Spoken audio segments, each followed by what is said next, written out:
بسم اللہ الرحمن الرحیم۔ السلام علیکم ورحمۃ اللہ وبرکاتہ۔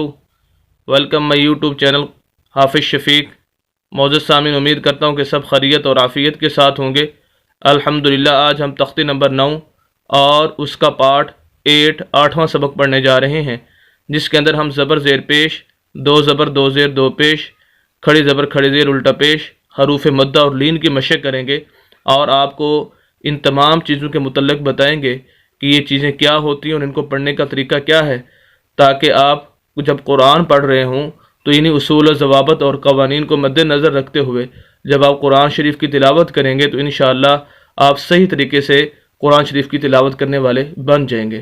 تو ہم صرف چند الفاظ ہی آپ کے سامنے نہیں رکھیں گے، بلکہ ہمارا مقصد چند اصول اور ضوابط بتانا مقصود ہوتا ہے۔ تو آئیے آج کا سبق ہم شروع کرتے ہیں۔ اعوذ باللہ من الشیطان الرجیم، بسم اللہ الرحمن الرحیم۔ یا زبر وا یو، میم دو زیر من، یومن۔ اب دیکھیں یہ جو واو ہے اس کے اوپر یہ ساکن ہے اور اس کے اوپر جزم ہے، اور یہ جس لفظ کے اوپر جزم آ جائے لفظ ساکن ہو وہ خود بخود نہیں پڑھا جاتا، بلکہ اس کو ہیلپ کی ضرورت ہوتی ہے۔ پچھلا جو لفظ ہوتا ہے وہ اس لفظ کی ساکن حرف کی ہیلپ کرتا ہے۔ اس سے پیچھے یا ہے اور یا کے اوپر زبر ہے، تو اس وجہ سے یا کو ہم واو کے ساتھ ملائیں گے۔ ایک بات یہ۔ نمبر 2 کہ یہ واو یہ لین میں سے ہے، حروف لین۔ ایک حروف مدہ ہوتے ہیں، ایک حروف لین ہوتے ہیں۔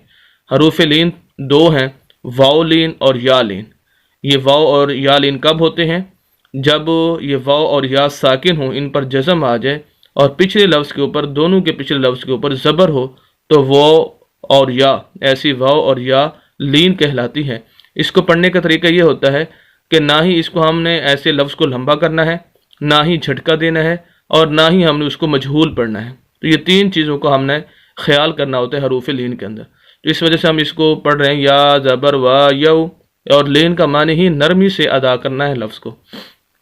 تو ہم پڑھیں گے یا زبر وا یو، میم دو زیر من۔ یہ میم کے نیچے 2 زیر ہیں اور یہ تنوین اس کو بولتے ہیں، اور جس لفظ پر تنوین آ جائے وہاں پر تقریباً جو غنہ کیا جاتا ہے۔ غنہ کہتے ہیں ناک میں آواز لے جانے کو، تو ناک میں آواز جائے گی یومن۔ اگر ہم اسی لفظ کے اوپر وقف کرنا چاہیں تو اس کا طریقہ کار یہ ہوتا ہے کہ جو آخری حرف ہے اس کے اوپر جو بھی حرکات ہیں اوپر یا نیچے، یعنی زبر زیر پیش ہے، 2 زبر 2 زیر 2 پیش ہیں، تو اس کو حرکات کو ہم ختم کر دیتے ہیں اور اس آخری حرف کو ساکن کر دیتے ہیں۔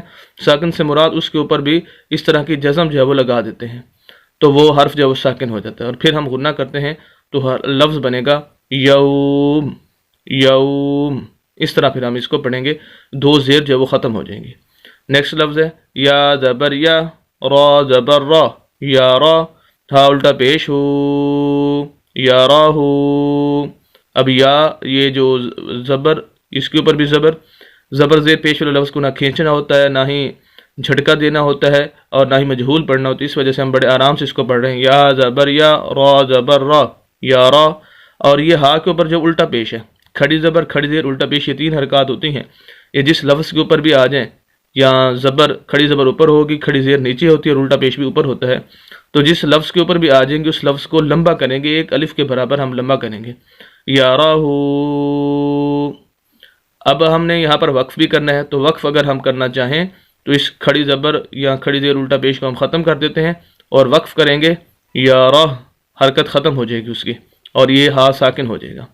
ہا زبر الف ہا، سین زیر سی، ہا سی، دال 2 زیر دن، حاسدن۔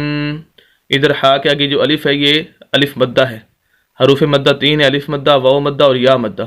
الف مدہ اس وقت ہوتا ہے جب وہ ایسا الف جس کے پچھلے لفظ کے اوپر زبر آ جائے اس کو الف مدہ کہتے ہیں، اور ایسے لفظ کو کھینچنا ہوتا ہے، اور اس طرح واو مدہ کو بھی کھینچتے ہیں، یا مدہ کو بھی، تو اس وجہ سے ہم اس کو کھینچ رہے ہیں۔ ہا زبر الف ہا، سین زیر سی، حاسی، دال 2 زیر دن، حاسدن۔ اگر ہم وقف کریں گے، دال جو آخری حرف ہے اس کو ساکن کر دیں گے، اس کی 2 زیر ختم کر دیں گے، تو وقف ہوگا حاسد۔ آخری لفظ اس لائن کا ہا زبر الف ہا، وہی والی بات ہے جو اس کے اندر تھی، فا زیر فی، حافی، ضاد و پیض حافظ، یہاں پر غنہ ہے ضاد کے اوپر، تو اگر ہم وقف کریں گے تو لفظ بن جائے گا حافظ، تو یہ اس طرح جو ہے وقف ہو جائے گا۔ امید کرتا ہوں کہ یہ جو ایک لائن 4 لفظ ہم نے آپ کے سامنے پڑھے ہیں، ان کے جو اصول و ضوابط آپ کو بتائے ہیں، جب آپ قرآن پڑھیں گے تو انہی چیزوں کا مد نظر رکھ کر پڑھیں گے، تو انشاءاللہ آپ کے الفاظ قرآن کے صحیح طرح سے آپ ادا کر سکیں گے۔ تو آپ حضرات سے یہی درخواست ہے کہ آپ مزید اسلامی ویڈیوز کے لیے اور اسی طرح جو اصول و ضوابط ہے قرآن کے تجوید کے اصول سمجھنے کے لیے ہمارے یوٹیوب چینل کو حافظ شفیق کو ضرور سبسکرائب کیجئے اور صدقہ جاریہ سمجھ کر شیئر بھی کیجئے۔ ملتے ہیں نیکسٹ ویڈیو کے اندر کل انشاءاللہ، اجازت دیں، اللہ حافظ۔